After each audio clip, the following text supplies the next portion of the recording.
Ra đã này nó mua luôn bè hù ở hải tìa. Tu chỉ tế trao, nụ thiết lì.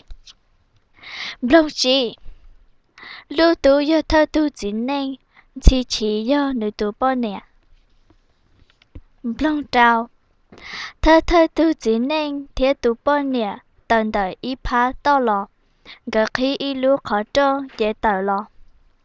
Blong xa, gần chế in gì, gần chế sao. Blong gì, chỉ một nụ, chỉ một lì, trong tu tí sư. Blong chua. Tu nhớ kỳ cơ, lưu tú dễ tệ xua tông tu. Blong cào. Chua nụ thiết chua mò mà trong tu tí lý sư.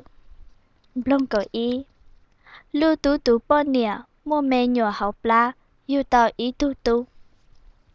Blong cầu ó. Nếu yêu tàu ý tu ta, rồi yêu tàu ý tu đua thế.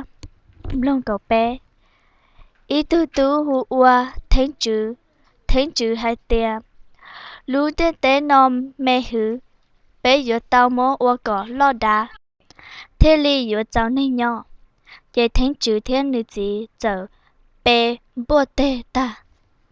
Blong cầu blau, gờ ho, bên tàu ta. Blong cầu trí, vậy thánh chữ, vậy tê mù thao lũ đu cỏ xe. Blong cầu trao, nữ mô lũ tế nò, đu cỏ đàn gì.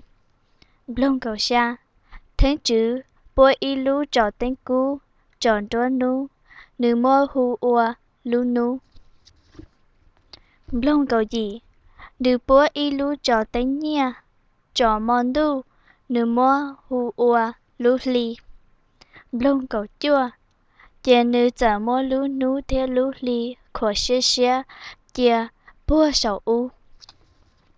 Blong nền gạo, nì no, theo lì mô lũ nu theo lũ lì, nhớ bùa sòn tu.